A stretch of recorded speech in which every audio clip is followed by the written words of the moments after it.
jennamoo an beektu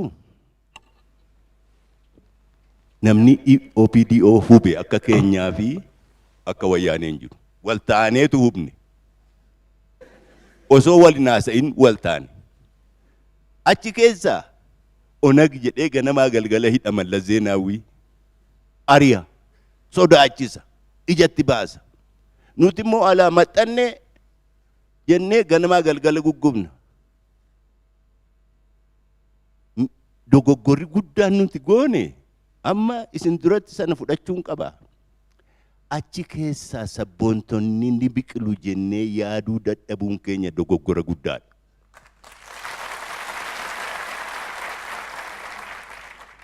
Lammaa Magarsaafas baasee sabboontota akkasaa ka hafanis kanan hin beekne jiru ta'a.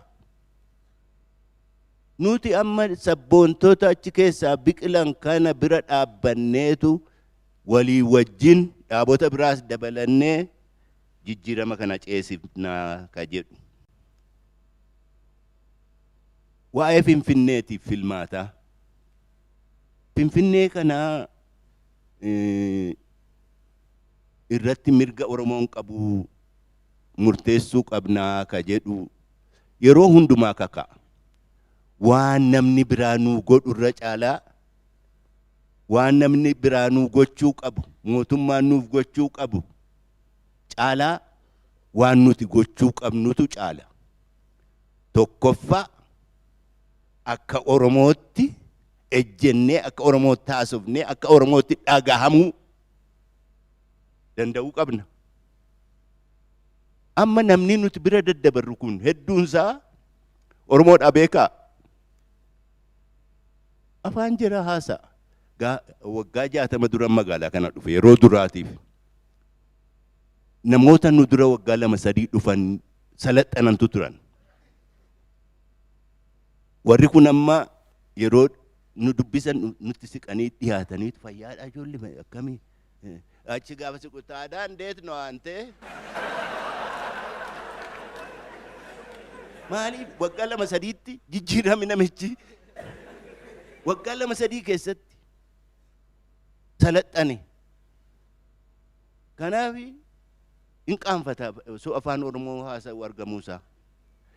Jarri sun hedduun isaanii ijoollee Amaaraa horanii quba qabaadhaa. Abbaatu Oromoodha malee ijoolleen Amaara. Kana irratti yaada waan biraan kaasuu barbaada. Namoota dhiigaan Oromoo ta'anii afaan Oromoon dubbanne moo maal goonaa? Filmaata lama qabna. Atis Amaara jennee irraa dhiisuu. Rakkinni suni Amaarri immoo ijaarame amma akka sabaatti. Dhaqee abin ta'a moo ilmi galataa? Rakkina keessa galchinee jechuudha. Identity crisis keessa naqne. Jaan Taaddasaa Birruu kuni ka intali har'a dhufuuf turtee fira seen beektutu duunaan haftee jeneraal afaan Oromoo irraanfatee ture. Dargaggummaatti waraana mootummaa seenee nami giraa qanyi jedhe immoo afaan Oromoon haasa'u. Irraanfatee garuu jerumti kakaasanii qabsoo Oromoo gochuudhaan booddee hidhamee hidhaarraa yeroo gizootii galamsoo geessan galamsootti deebi'eef afaan Oromoo.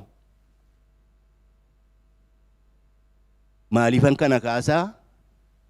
Ijoollee dhiigaan Oromoo ta'anii afaan Oromoo hin haasofne kana achi ofirraa dhiibuurra gama kana harkisuu.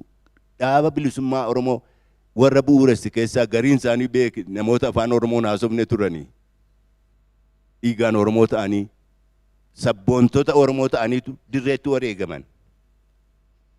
Kanaaf kana kaasuudhaan barbaadaa. Dhaaboti Oromoo heddummachuun dhibdee baay'ee qabaa. Isas tuttuqee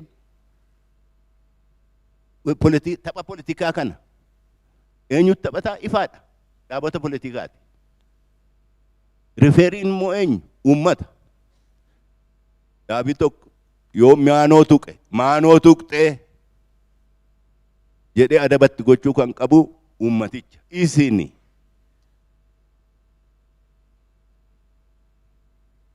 osoo dhaabonni kun tokko ta'anii gaariidha danda'aman fakkaatu yoo xiqqaate qindoominni jabaan gidduu isaanii jiraachuun barbaachisaadha. Galatoomaa hangasuman qaba.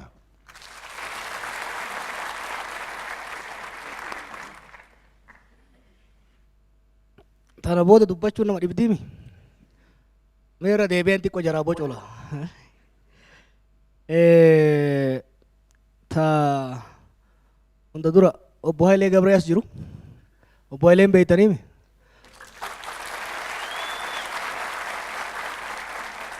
Kana qalaa jeesani odoo gaafsan isa qallee jiraannee rakkoon hin jiraatu.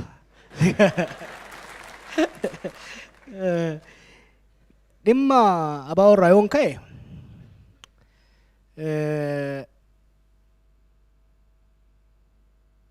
waan poozitiivii hedduun argaa jira. 5 ta'anii galanii amma 2tti gad deebi'anii jiranii jechuudha. 2 san immoo tokko goone yeroo gabaabaatti.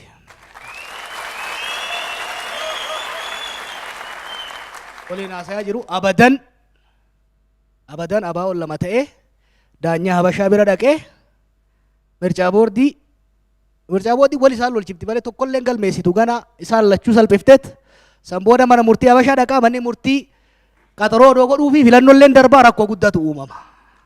Kanatti meeraan hin salphatan. Kanaaf falli jiru amma akka durii miti Norweey fi Minisootaa fi Asmaraan jiran Oromoof Oromiyaa keessa jiranii jechuudha. Gabaan Oromoof Oromiyaa immoo tokkummaa fudhatti. Keessattuu immoo abaa'oo tokkummaa fudhatti malee hircatanii deeman kana nun beeyna. Du'aayinis kaaninis tokko hirma ta'anii waliin haasayaa jiranii warri jaarsotaa du'aayitti godha warri qeerroo jalaa ibiddatti afuufa walitti akkasiin bayitu. Qeerroo irraa paartileen shakkii qabu maan shakkine gaafii ibidda akkanaa kana nama gaafattanii. Kanaafuu qeerroon kun garam goraan amma the biggest puzzle. Amma qeerroon kun warra filannoo hatuu deemuuf hin sodaachiftan.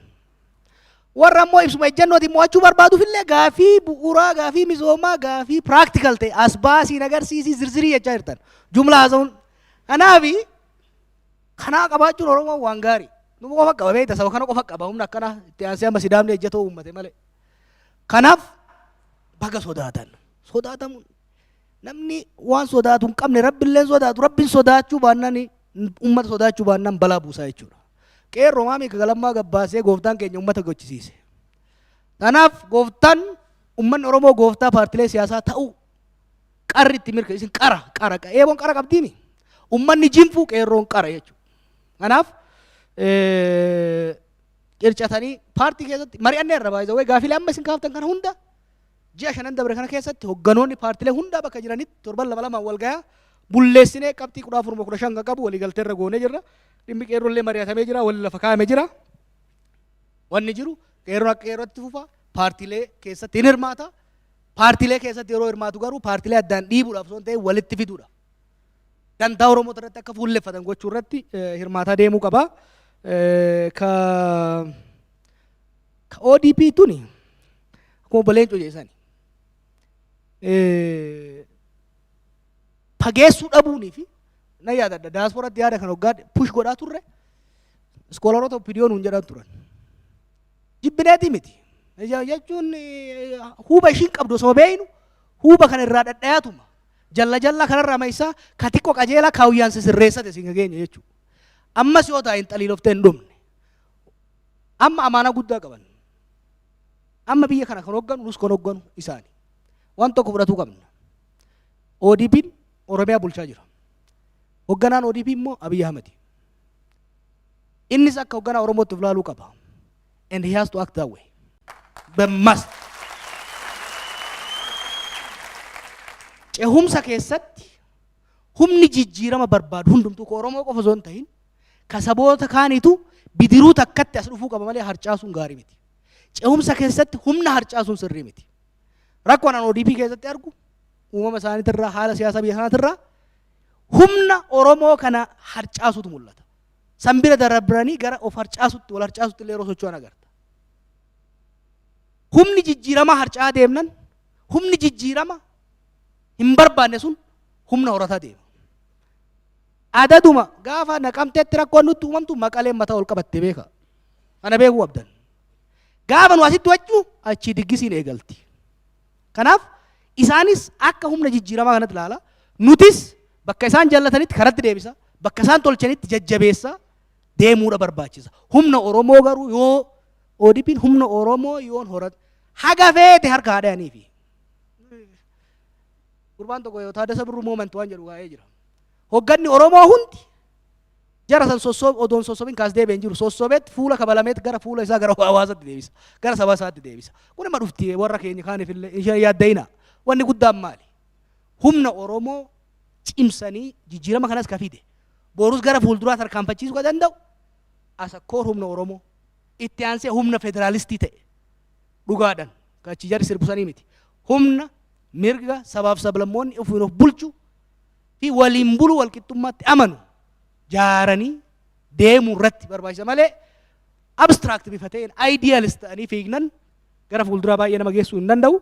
Garuu kun dhimma ODP qofa miti. Dantaa isiiti walaa nyaattu. Dantaa isiiti akka feete haa taatu noo.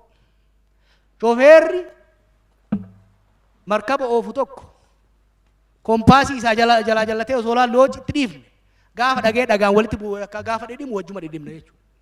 Kanaaf isaanis dhimma paartii keenyaatti quba nutti hin qabina no amaanaa saba kana harkaa qabaa jechuudha. Haga filannootti takka amaanaan kun haara'amutti takka harkaa fuudhamutti homaa wal dhiisuun hin jiru. Taayisiiti jennee wanni dhiifnuuf hin jiru. Sisirreessatuma deemna. Akka amma alaadhaanitti addaan baqaqanii sanitti hin dhiifnu. Walumatti kabaatuma walumatti kabaa deemnan malee rakkoon akkasiitillee baay'ee waan deemu natti hin fakkaatu. Mariin godhamaa jira furmaata fida. Dhimma filannoo irratti bakka yaadamu yaadaa jirtan. Filannoon kun takkaa biyya tana diiga takkaa biyya tana akka haaraatti ijaara. It will be either the expiration date or the renaissance. It's very important. Filannoon kun nagayaan tasgabbiidhaan geggeeffame ummanni kan ta'uuf filatee mootummaan legitimesii haaree qabu yeroo duraati yoo as ba'e gara dimokiraasiitti ceena. Warri aangoo irra jiru hannee itti fufna yoo jedhan warri immoo aangoo barbaadu sagalee ummataatiin osoo hin ta'in girrigirrii fi boksiin irraa buufanne jennaan wal qabannee daaraa taanaa jechuudha. Kana hanqisuuf ijaa shanan dabre kana keessatti Itoophiyaatti filannoon kun milkaa'u Oromiyaatti yoo milkaa'edha. Oromiyaatti milkoofnan ta'anii shakkina. The battle ground Oromiyaadha. Paartilee keenyaafis maaliif Oromiyaa ta'a isinitti fakkaate? Kooriin jijjiirama kana Oromoo waan ta'eef filannoon kun bifa nagaa qabuu fi wal hubannaa qabu yoo deeme Oromiyaa keessatti rabshaan gara biraa homaa baay'een rakkoon miidhu hin fidu. Nu jidduutti rabshaan uumamnaan biyya rabbashnaa jechuudha. Lammaffaa paartiin takka jirti paartiin jaraa takka. Attenshiniin haaraan Oromiyaa irratti jedhan hunda caala maaliif? Wanna nyaatattu achi jira. Gabaan as jirti jechuudha. Kanaaf kan hanqisuudhaaf paartilee jidduutti hojii hojjetaa jirru jira. An akka kiyyatti paartileen Oromoo hogganoonni Oromoo filannoo dura walii galuu qabanii jechuudha. Competitive election osoo hin ta'in consensus based election geggeessuu danda'uu qabna. Dursinee filannoo kunii filannoo ce'umsaa ta'uu beeyne filannoo duratti akkaataa aangoo itti walii hirannu. An akka kiyyatti Oromiyaa irratti paartileen hunduu sadarkaa caffeetitti paartileen jiran dursinee walii galanii akka qismitaal beeytanii qixxaa addaan jiran warri argee kun jimaata akka takkaa akka ambaashaa jiratti dura irratti walii galuu qabna. Tun dirqama tokko. Lammaffaa federaala namni keenya waa gurguddaan kun hundi seenee yoo seenu garuu ajandaa takkittii fi nama tokko of dura kaa'ee dhaquu qaba jechuudha federaala dirqama kun. Paartii tokko godhuu yoo dadhabnu taate ejjennoo tokkoon federaala seenuu danda'uu qabna. Oromiyaa irratti wal dhidhiituudhaan wal bira dabruudhaan osoo hin ta'in waliigalteedhaan aangoo hirachuu danda'uu qabna. Warri ODP illee akka mallasaan barsiisatti parsantii dhibbaan immoo wadhee deeme jennaani hin dandeettan give it up hin ta'u sun. Paartileen keenya kunis kaleessayyuu EPRDF facaasuun osoo danda'amu wanni itti fufsiifneef ammas paartileen teenya kappaasitii isaanii hamma jaarratanitti government waan amma maraaraan jedhu kana some sort of government of national unity sadarkaa Oromiyaatti ijaaruu barbaachisa. Ka warri amma biyya bulchaa jirus keessa jiru, ka warri mormitootatis keessa jiru, waggaa 5 at least multi party systemii hamma barannutti exercise godhaa kan itti deemnu ittiin deemuu qabna. Kana irratti hojjetaa jirra. Tentatively walii galteen wal hubannaan akka jirutti arga. Urgently waan irratti deemamu yeroon baay'ee deemaa jira. Osoo bara dheengadda 2016 waan kana kawai waachaa turre erguma biyyatti galleewu rabshaa biraa dhiifnee otoo kanarra fuulleffannee waan baay'ee godhuu dandeenya ture. Tokko kana Oromiyaa keessatti. Lammaffaa irratti warra nun jaalanne sossobuun humaa nun geessu. Kana beekuun. Saboota ifiinif bulchuu barbaadan, kan kaleessa cunqurfaman, ka har'a qe'ee ofii bulchuu barbaadu, ka Itoophiyaa keessatti immoo haqa isaa barbaadatu, ka dhufeen usaamuu barbaadu osoo hin taane isaan humni federaalistii jabaatee biyya kanatti filannoo irratti ajandaan gurguddaan lamuma. Sirna federaalizimii kana diinamoo sirna federaalizimii kana sirreessinee itti deemnadha ajandaan ka ta'u. Hoggansi Oromoo, hoggansi ODP fi hoggansi kun waliigalee yoo ka deemu taate humni federaalistii yoo xiqqaate barcuma 447 keessaa 350 ganama osoo bunan dhayne mo'annee galuu dandeenya. 350. Oromiyaa irraa 880 qabannee, Kibba irraa qabannee, Affaar fi Somaalee irraa qabannee, even warri wayyaan illee dabalamee yoo toobatee booda 350 qabannee dhufu. Hin dhumna heerri mootummaa fooyyessu maal kan jedhamu kana akka dantaa sabootaatti. Amma beeki waan gaariin dhufee jira. Abiniin amma namni itti yoo cukunis jijjiirumni guddaan biyya kanatti dhufe Amaarri Amaaraa'uudha. Amaarri Amaaraa'u waan gaarii. Dur karakkanne Itoophiyaa haguugatee dhufa jala seennaa fi waliin seenna irra godhutu ta'e.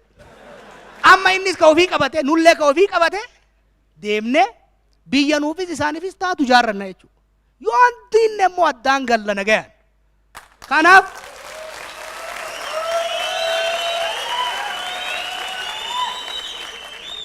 dhimmi filannoo paartileen keenyas hogganni keenyas adda shurshur ta'uun hin ta'u. We are going to have single strategy. Akka Oromiyaatti, akka Oromootti dursine filannootti osoo hin seeniin aangoo walii hirra. Taayitaa walii hirra. Bakka walii hirra. San booda humna federaalistii jabeessine dhoo xiqqaate barcuma 350 san qabannee dhayna. San booda ka fedhe haa lallabu harka baafnee itti sumunna jechuu paarlaamaatti kanuma manni.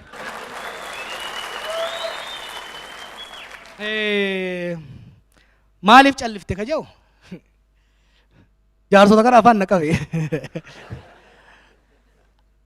Waa isin kijibu. I got disappointed. Osuma lallabnu waa'ee road mappii, waa'ee waliin mari'achuu, waa'ee jaarmoonni kun waliin dhufuu maali? Waa'ee filannoo kana osoo Abiy aangootti dhufin lallabaa turre. Boodarra si nam maraate moo orma kana maraatee na addanaa ta'uu dide beeyta. 11 ta'ee karatti ba'ee 10 gara tokko garee tokko gara tokko garee eenyuun maraate. Tokkisan ta'uun oolu jedheetiin callise dhugaa aga tokko. Lammaffaa immoo waan paartiilee kanas hojjechaa waan turreef callisuun sun waan fayyadaa tureefi eega lalla biyyattan gurra qabadheen itti afuufama booduma rakkoon hin jiru.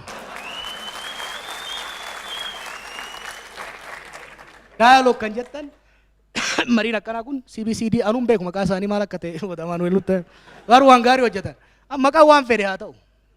Maqaan waan fedhe haa ta'u waan gaarii hojjennaan naa ta'en. Kanaaf itti fufna as qofatti osoo hin ta'in yuunivarsiitiilee biraa keessatti jaarsa wajjinis hayyoota biraatis warra ODP keessaayis warra biraatirraa mari'achaa amma booda marii kana cimsaa itti deemnaa jechuudha. Civic society adda addaa ijaaruun baay'ee barbaachisaadha. Nu qofa immoo eegina. Yoo barbaaddan isinii dhufna namni akka isinii walii galu akka namni baay'atee isinii dhufu. Garuu warri hayyoonni adda addaa professionaalonni adda addaa jaarmaya keessan ijaarrachuun iddiriinuu ijaarrachuun iddiriillee caalamna beekta. Iddiriin wal kanaaf civic society ijaaruun baay'ee barbaachisaadha. Paartii maaf hin ijaarre ajaa'iba qabdan. Ka jiru baay'ee ta'echaa ka biraa ijaarinaan jettan hin ta'a. Ana akkanumatti isinii wayya.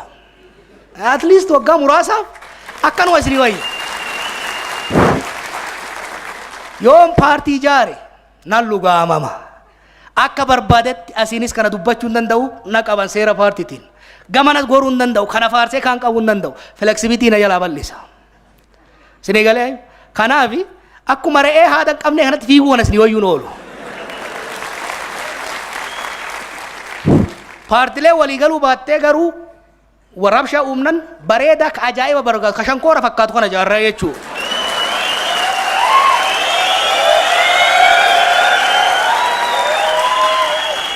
Ammaaf garuu warruma jiru kana walitti qaqqabnee bareechinee gorsaatis dhiibaatis akkasitti hin deemnaa amma xiqqoo obsa.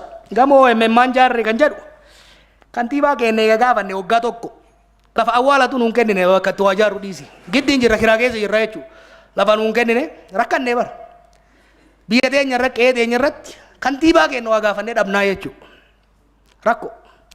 Kanaaf kira jirra. Kanaaf maal goone amma gama moo ormi jaarrate wayii bitachuu jenna.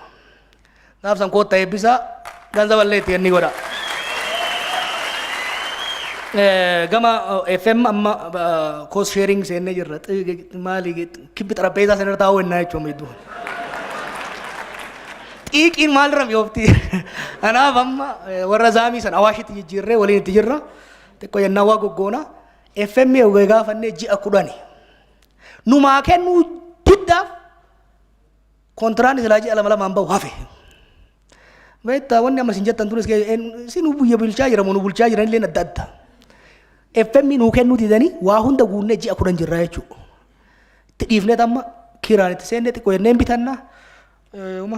Taana gullallee poost afaan Amaaraan qopheessaa jirra. Afaan Oromoo yeroo gabaabaatti hin baha jirti ijoolleen gullallee poosti irratti barreessa. Televiziyoon afaan Amaaraallee yeroo gabaabaatti yoo ka jiru binna yoo ka biraa dhaabna itti bunaa jechuudha.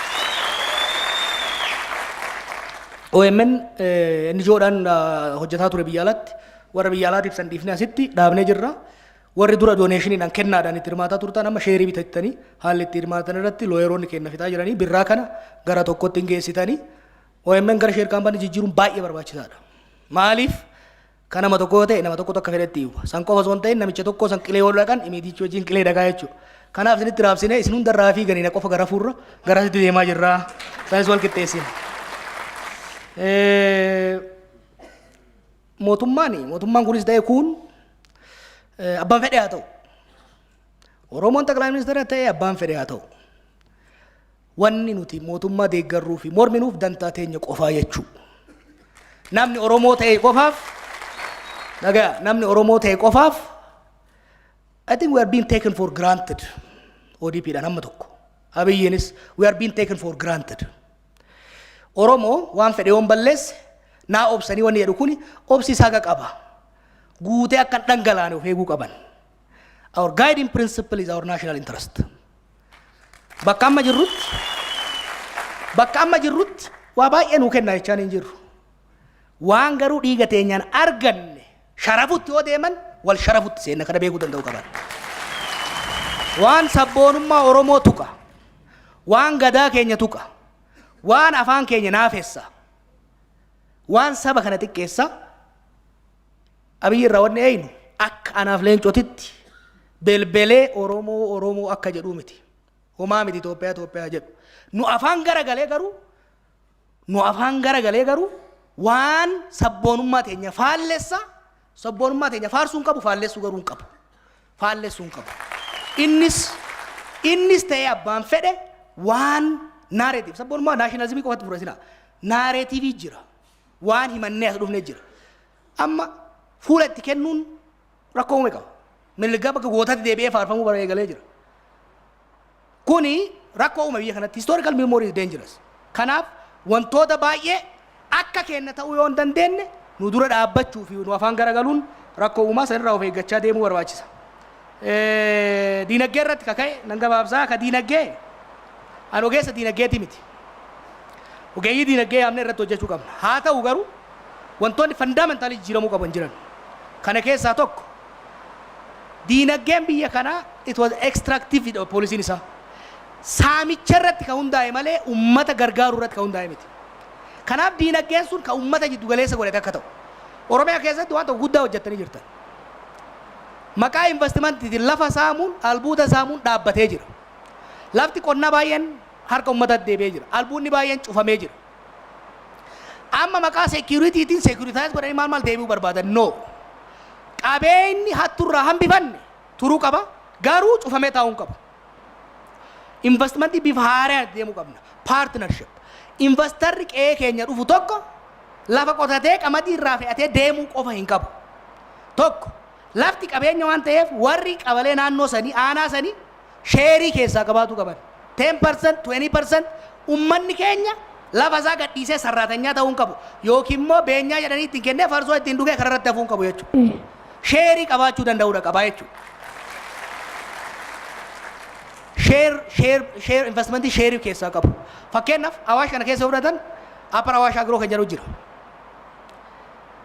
Kiiloomeetira 50 fagaata. Ummanni keenya kun baddatti ol fagaateet kun gammoojjiitti gabbaqateet qamadiin saftineettiin qicamaaf. Lafa isaan irraa fudhatee mangistii irraa waan takka ittiin daballe paappaayyaa fi muuza achirraa buusee gabaa kanatti gurgurataa jechuudha.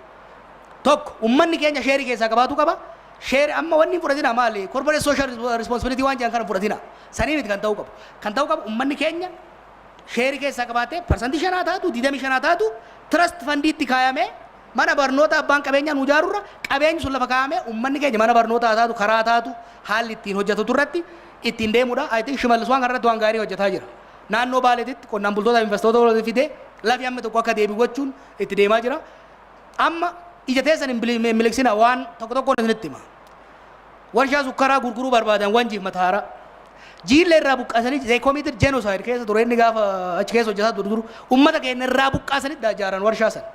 Amma maqaa kaampaaniyaa gurguddaa mallasaan hin gurguratin nu hafte keessaa tokko sani. Warshaan sukkaraa sun harka nama keenyatti harka nama naannoo saniitti ba'uun qabu jechuudha.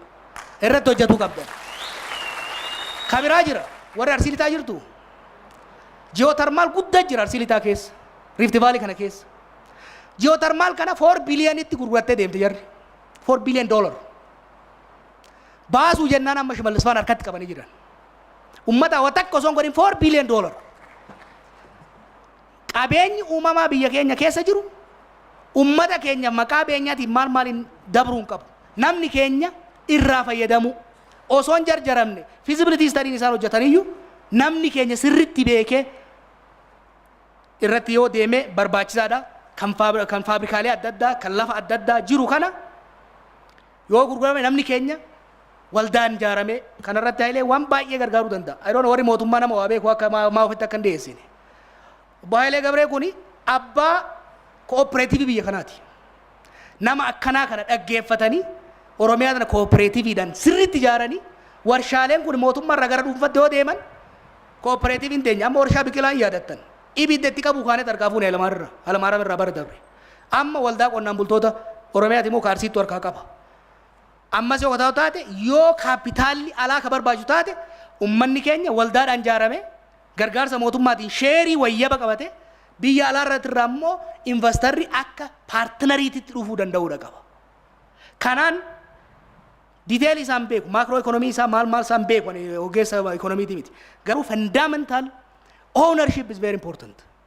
Fabrikaan dhibbaatam Oromiyaa keessa guute namni keenya birrii 5 hojjechuun bu'aan qabu. Ownership share san keessa ownership qabataa yoo deemne gaarii natti fakkaata. Ta Finfinnee kitaaba tokkoon arge Finfinneen Beermudaadha kan jedhu iddoo kana. Dubbiin Finfinnee filannoonis hin furamtu. Wacaanis hin furamtu. Baaladaraa fi Jinniinis hin furamtu. Finfinneen godaannisa keenya bakka irraa buqqa'uu eegalleedha. Finfinneen guyya guyyaan gabrummaa nu yaadachiifte keessa jiraanne. Guyya guyyaan waan nama keenya irratti ta'e. Kanaaf Finfinneen akka namni jedhutti girrigirrii filannootinis taraa fi baaladaraanis yookiin immoo ijoolleef dabtara raabsuu taakkalaan godhuunis hin furamtu kana beekuu qaba namni. Hin ta'u kun. Finfinneen magaalaa guddoo Oromiyaa dachi Oromooti kana namni beekuu qaba. Kana saalfachuun qabna. Akkasumas Finfinneen magaalaa guddoo Itoophiyaa fi bakka sabaaf sablammoonni baay'een keessa jiraatanidha. Dhee kana warri Walaayitaa tokko kanatti dhufee ture. gabroomsanii jechuun uummata Walaayittaa kuma 30 fidanii magaalaa tana ijaaran. Warri sunuu kennan jenne ka dhufee irra taa'ee irra qubatee saamaa turetu keenya jechaa jira jechuudha. Kanaaf waan lama dhugaa lama araarsuu qabdi Finfinneen. Abbaa biyyummaa Oromiyaa, abbaa biyyummaa Oromoo, aangoo mootummaa naannoo Oromiyaatii fi mirga jiraattota magaalaa kanaa bifa jiddugaleessa godhateen deebi'uu danda'uudha qabdi jechuudha. Kana gochuudhaaf waan amma obbo Leencoon jedhe eenyummaa calaqqisuu qofa osoo hin ta'in itti galuu qabdan. Itti galuu qaba namni. Godina hundarra burraayyuu laala. Burraayyuu akkamitti seef gootan beeyta. Itti godaanee galee namni keenya gama lixaatii, shawaa lixaarraa, horroo guduruurraa bakka addarraa itti galeet amma magaalota naannoo kana keessa xiqqoo Oromummaa qabdu naannoo burraayyuu sani. Finfinnee tanas itti galuu qaba namni. Haga feete ayyitu itti galuu qaba namni. Ittuma galuu qaba. Lammaan dimoogiraafii jennaan iyyan. Magaalaa teenya irratti dachii abbootii teenyaati irratti itti galuudhaaf hayyama alagaa hin gaafannu gaafachuullee hin qabnu jechuudha. Itti galuu qaba. Itti galee hojjetuu qaba. Carraaqqachuu qaba. Liistiroon maa nama keenya hin taane. Adaamaa akkatti oromeessitanii beeytaniimi. Adaamaa liistiroo irraa kaasuudhaan namni keenya itti galeeti. Kan xiqqoo iyyooftee amma xiqqoo foolee Oromoo qabdi. Gaafan achi baradhu xiraan ishii hin danda'amu amma waan jettu. Kanaaf Finfinnellee itti galuudhaan fooyyessaa deemuudha. Kan buqqaatotaa dhumarratti warri maallaqa buqqaatotaa tana gara godhe mootummaan tarkaanfii fudhachuu qaba daddafee. Godhuu baannan uummata keessa akkasii hin deemne godhu. Warri lootarii haates warri ganzaba gara kaan godhees. Because buqqaatotaaf miti hin salphanna. Kaleessa uummata buqqaatotaatiif jenne televezyiinaan baanee uummanni hundi gaafate maallaqni walitti qabame. Boru rakkoo yoo dhufe uummanni kakaleessatu hin nyaattanii har'a maaf hin naayedha. Credibility mootummaa kanaatis credibility warra achi keessa hirmaateetiifis barbaachisaa waan ta'eef leeccalloon waliigalatti walitti qabame kun hojiirra ooluu qaba. Nan xumura. Marii akkanaa itti fufna. Obbo Leencoonis manguddoota biraatis hayyoota dargaggootas daballee itti fufna. Amma booda baay'ee wacuunis hin barbaachisu baay'ee callisuunis hin barbaachisu akka iyyatti. Amma booda humna agarsiisaa deemuu qabna. Mootummaanis warri immoo nu callifnaan callisa kan akka sodaa fudhatus akkam fudhannetti wacuudhaan osoo hin ta'in wal mari'anne react gochuu react laali. We lost the game over last year. Duuba deebi'ee hoggaan laalu waggoota 5-6 ajandaa biyya kanaa seet godhaa turre. We were in the head. React godhaa wayyaanis react godhaa turte warri kunis react godhaa ture. Waggaa dabre kana hin rakkanne. Transition management akkuma 91 isaan hin rakkatan 91 beektaa hin rakkatanii. Hin rakkatan. Akkuma inni reefu jedhe namni keenya qaxxitaa deemaa as garagalii yeroo fudhata. Amma nullee qaxxitaa deemaa turreeti as garagaluun nu rakkiftetti waggaa dabre kana keessatti amanuu qabna. Duubarra deemaa jirra. Ajandaa ormi nuu kaayetti react godhaa jirra. Ajandaa ormi nuu kaayee react gochuurra ajandaa kaaya. Ajandaa biyya kanaa kan diinagdees kan siyaasaas hundumaa lafa kaayaa deemuu danda'uu qabna. Dhumarratti amantii akkuma Leencoon jetti amantii warra amantiitiif dhiisu. Haa taatu garuu pirinsipilii tokko qabachuu qabna. Amantiin siyaasa irraa fi diinagdee irraa guutuutti achi fagaattee hin jirtu. Amantiin saba keenya keessa jirtu saba keenya fakkaachuu danda'uu qabdi. Maqaa amantiitiin seexana baafnedha seexanni maqaan isaa guddataa yoo ta'e rakkoo qabaa jechuudha. Kanaaf waan akkanaa kana dura dhaabbachaa garuu dhimma falmaa amantii keessa jiru qeesotaaf sheekotaa dhiisaa waan isaan barbaadan guutaa fi deemutu irra gaarii natti fakkaata. Kan wanjaa galatoomaa fidadhe.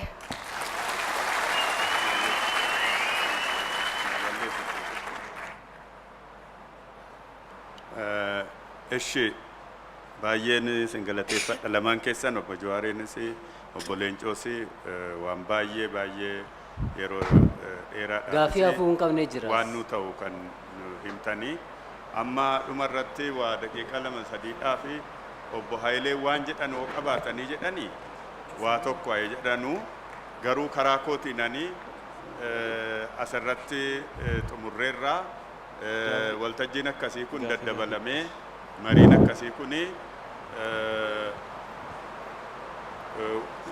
akkasii kuni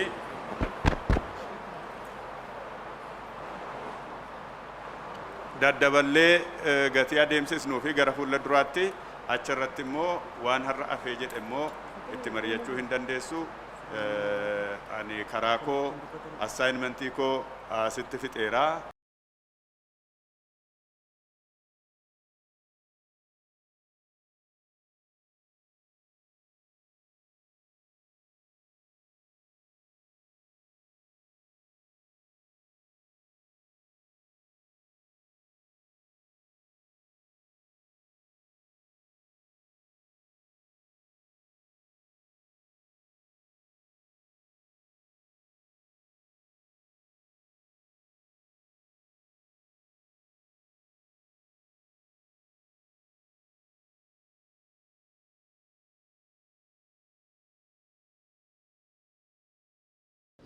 Egaa kabajamtoota daawwattoota keenya mariin galma giddugala aadaa Oromootti dhaabbatni CDBC jedhamuun qopheesse kan qeerroo fi qarreen qaamoleen hawaasaa garaagaraa irratti hirmaatan akkuma daawwataa turtanidha. Marii kana irratti hoogganaan ODF obbo Leencoo Lataa barreeffama gabaabaa dhiyeessanii akkasumas immoo xiinxalaan siyaasaa fi daayirekteerri OMN Jawar Muhammadis yaada wal fakkaatu marii adeemsa imala qabsoo Oromoo ibsuudha kan dhiyeesse. Jawar Muhammad marii dhiyeesseen boqonnaa uummatni Oromoo erga gabroome kaasee boqonnaawwan afur boqonnaa deebisanii dammaqsuudha ijaaruu akkasumas immoo hojii irratti lafa oolchuudha irratti xiyyeeffachuudhaan barreeffama isaa dhiyeessee jira. Kanaan alattis imalli ce'umsaa maal akka fakkaachuu qabu hundaa ol immoo uummatni Oromoo imala kana walta'ee waltumsee tokkummaadhaan ceesisuu baannaan kufiinsi biyya kana irratti uumamuu danda'u adda durummaadhaan kan miidhu uummata Oromoo akka ta'e kaasanii jiru. Yeroon itti aanu uummata Oromootiif filannoo lama qofa. Oromoo qofa osoo hin taane biyya kanaaf biyya wal ta'anii biyya kana ceesisuu yookaan immoo diiguu kan jedhu irratti yaada dhiyeessanii jiru. Yaaddoon hirmaatota irraa ka'e keessattuu yoo dhimma filannoo wajjin wal qabatee dhihaates uummatni Oromoo yookaan immoo dhaabbileen siyaasaa Oromoo waliigaltee filannoo jiddugala godhate tokko gochuu akka qabanidha kan kaasan. Kanaaf marii milkaa'aa ture jechuun ni danda'ama.